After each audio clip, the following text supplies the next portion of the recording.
వి gold trusted gold buyers తాకట్టులో ఉన్న బంగారాన్ని విడిపించి ఈ రోజు ఉన్న మార్కెట్ ధరకే కొనబడును. మరిన్ని వివరాలకు సంప్రదించండి 77107720.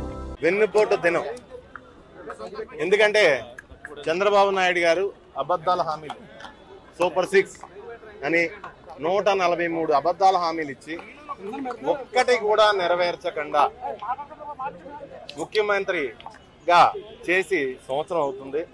ఈ రాష్ట్ర ప్రజలందరూ మోసపోయి సంవత్సరం అవుతుంది అని చెప్పేసి ఈ రాష్ట్ర ప్రజల భాగస్వామ్యంతో రాష్ట్ర ప్రజలందరినీ కలుపుకొని వైఎస్ఆర్ కాంగ్రెస్ పార్టీ ప్రజల భాగస్వామ్యంతో ఈ నిరసన ప్రశాంతమైన ఈ నిరసన తెలియజేయడం జరిగింది.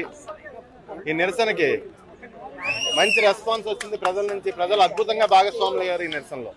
అదేవిధంగా ఈ రాష్ట్రంలో విద్య, వైద్యం పూర్తిగా పడకేసాయి.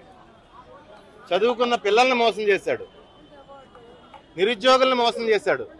ఈరోజు ప్రతి నిరుద్యోగికి ఈ సంవత్సరానికి 36,000 రూపాయలు, 3,000 రూపాయలు ఇస్తానన్నాడు నెలకి. 36,000 రూపాయలు. రాష్ట్ర వ్యాప్తంగా ఉన్న నిరుద్యోగులందరికీ 36,000 రూపాయలు బాకీ ఉన్నాడు.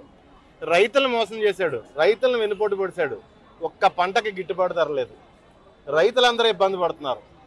రాష్ట్రంలో మనీ స్పెక్యులేషన్ లేక వ్యాపారస్తులందరూ ఇబ్బంది పడుతున్నారు. వ్యాపారస్తులకి వ్యాపారం లేదు. డబ్బంతా ఎక్కడుందంటే చంద్రబాబు నాయుడు దగ్గర, చంద్రబాబు నాయుడు బెనామీల దగ్గర. ఈ రాష్ట్రం -10% జిఎస్టీ గ్రోత్ చూపించింది. దేశం ముందుకెళ్ళిపోతుంటే ఈ విజనరీ గారి పరిపాలనలో రాష్ట్రం అధోగతి పాలైపోతుంది. ఒకసారి ప్రజలందరూ అర్థం చేసుకోవాలి. ఒక మాట చెప్తాను నేను. శాసనసభ సాక్షిగా ఆర్థిక మంత్రి గారు 3,33,000 కోట్లు గత ప్రభుత్వం అప్పు చేసిందని చెప్తాడు. అదే ఆర్థిక మంత్రి బయటకు వచ్చి 10 లక్షల కోట్లు అంటాడు. చంద్రబాబు నాయుడు గారు మీటింగ్లో 14 లక్షల కోట్లు అంటారు. పురంధేశ్వరి గారు 11 లక్షల కోట్లు అంటారు. వాస్తవంగా ఈ రాష్ట్ర అప్పు కరోనా కష్టకాలంలో కూడా 2,70,000 కోట్లు ప్రజల అకౌంట్లోకి డీబీటీ ద్వారా పంపించి జగన్మోహన్ రెడ్డి గారు చేసిన అప్పు 3,33,000 కోట్ల రూపాయలు.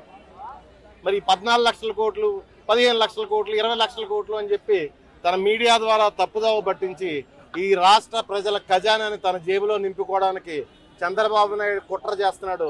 ఈ రాష్ట్ర ప్రజలందరూ కూడా గమనించాలి. తన ఇల్లు మీడియా ద్వారా ప్రచారం చేసి మన రాష్ట్రంలో అప్పు కన్నా డబల్ చూపించి ఆ డబ్బంతా తన జేబులో కుక్కోవడానికి చంద్రబాబు నాయుడు తీవ్రంగా ప్రయత్నం చేస్తున్నాడు. ఈ రాష్ట్ర ప్రజలందరూ కూడా గమనించాలి ఖచ్చితంగా. అదేవిధంగా సంవత్సరం అయింది.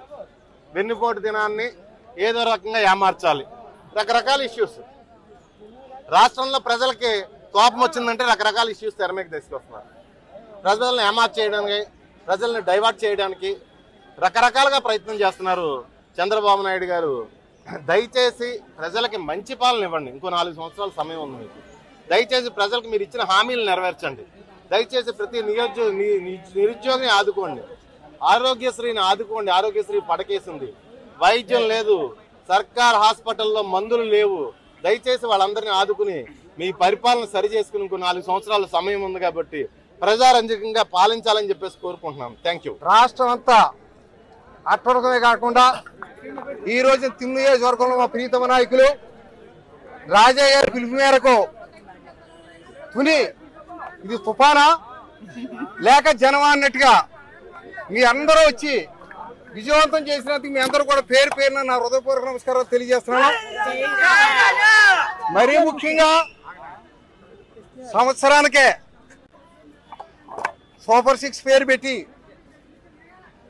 మోసం 6గా ప్రకటించడమే కాకుండా ఏ ఒక్క పథకం కూడా రైతులకు కానీ, మహిళలకు కానీ, విద్యార్థులకు కానీ, ఫీజులు కానీ, అదేవిధంగా డ్వాక్రా వాళ్ళకి కానీ అందరూ కూడా మోసం చేసినటువంటి ఏకైక వ్యక్తి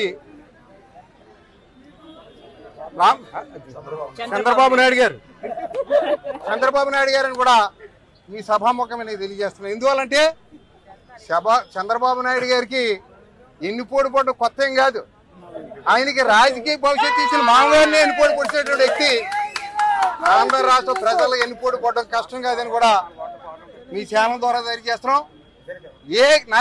ఏ కార్యక్రమం చేసినా తుని నియోజకవర్గంలో రాజయ్య గారు పిలిపిస్తే ప్రజలందరూ కూడా విజయవంతం చేయడానికి కార్యకర్తలందరూ కూడా సిద్ధంగా ఉన్నారని కూడా మీ ఛానల్ ద్వారా తెలియజేస్తున్నారు. ఈ రోజు రాష్ట్ర వ్యాప్తంగా కూడా గౌరవ వైఎస్ఆర్ కాంగ్రెస్ పార్టీ అధ్యక్షులు మాజీ ముఖ్యమంత్రి వర్యులు శ్రీ వైఎస్ జగన్మోహన్ రెడ్డి గారి యొక్క ఆదేశాల మేరకు ఏదైతే రాష్ట్ర వ్యాప్తంగా కూటమి ప్రభుత్వం ఏర్పాటు చేసుకొని నేటికి సంవత్సరం కాలం పూర్తి చేసుకున్నటువంటి సందర్భంలో ప్రజలకు ఇచ్చినటువంటి హామీలు ఏమీ కూడా నెరవేర్చకుండా నయవంచనకు గురి చేసి వెన్నుపోటు పొడిచినటువంటి సందర్భంలో గౌరవ అధ్యక్షులు వైఎస్ఆర్ కాంగ్రెస్ పార్టీ ఆదేశించినట్టు విధంగా ఈరోజు వెన్నుపోటు దినం ఎంతో అద్భుతంగా ఈరోజు స్వచ్ఛందంగా భారీ ఎత్తున కాకినాడ జిల్లా తుని నియోజకవర్గం గౌరవ అధ్యక్షులు దాడిశెట్టి రాజా గారి ఆధ్వర్యంలో ఈ రోజు జరుగుతున్నటువంటి ర్యాలీ చూస్తా ఉంటే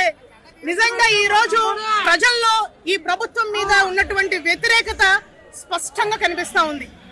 ఆయన మాట్లాడినటువంటి మాటలు మనందరం కూడా ఎన్నికల సమయంలో మనం చూసాం. అమలు కాని హామీలు ఇచ్చి ప్రతి ఇంటికి ప్రతి పిల్లవాడికి తల్లికి వందనం అన్నాడు. ఎంతమంది పిల్లలు ఉంటే అంతమంది పిల్లలకి 15,000. అన్నదాత కింద 20,000 రూపాయలు ఇస్తామన్నారు. మహిళలకి ఉచిత బస్సు అన్నాడు. అదే విధంగా ప్రతి మహిళకి నెలకి 1,500 రూపాయలు అన్నారు.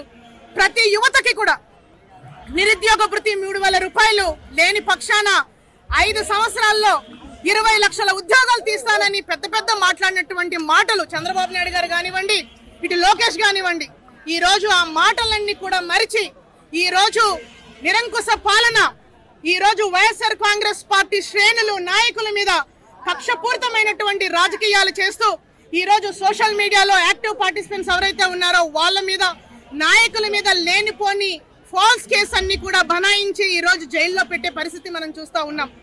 ఈ రోజు రాష్ట్రం చూస్తా ఉంటే లా అండ్ ఆర్డర్ అదుపు తప్పి ఈ రోజు పూర్తిగా ఈ రోజు అధికారులు కూడా చోద్యం చూసే పరిస్థితి ఈ రోజు మనం చూస్తా ఉన్నాం. కాబట్టి దయచేసి ఈ రోజు ప్రజలు, ఎందుకంటే జగన్మోహన్ రెడ్డి గారు చేసినటువంటి సుపరిపాలన, ఈ రోజు చంద్రబాబు నాయుడు చేసినటువంటి నిరంకుశ పాలనకి పూర్తి స్థాయిలో వ్యత్యాసం అనేది ప్రజలు గమనిస్తా ఉన్నారు. వీరికి అడుగడుగునా కూడా బుద్ధి చెప్పే పరిస్థితి ఈ రోజు మనకి ఆంధ్ర రాష్ట్రంలో కనిపిస్తా ఉంది. కాబట్టి దయచేసి ఈ సందర్భంగా మేము ఒకటే తెలియజేస్తా ఉన్నాం. ఈ రోజు జగన్మోహన్ రెడ్డి గారు ఒక మాట చెప్పేవారు, మేము ఎప్పటికీ we will be the voice of voiceless అని. ఖచ్చితంగా ప్రజల పక్షాన ఈ రోజు వైఎస్ఆర్ కాంగ్రెస్ పార్టీ ఉంటుంది. అదే విధంగా నిరంకుశ పాలన చేస్తున్నటువంటి ఈ కూటమి ప్రభుత్వం మీద ఎలాంటి నిర్ణయాలు తీసుకొనైనా వాళ్ళకి అనగదొక్కి వంచి ప్రజలకి న్యాయం చేసే వరకు మేము పోరాటం చేస్తామని కూడా ఈ సందర్భంగా నేను తెలియజేస్తా ఉన్నాను. ఇండియా పాకిస్తాన్ తాజా అప్డేట్స్ కోసం డౌన్లోడ్ చేసుకోండి RTV లైవ్ యాప్.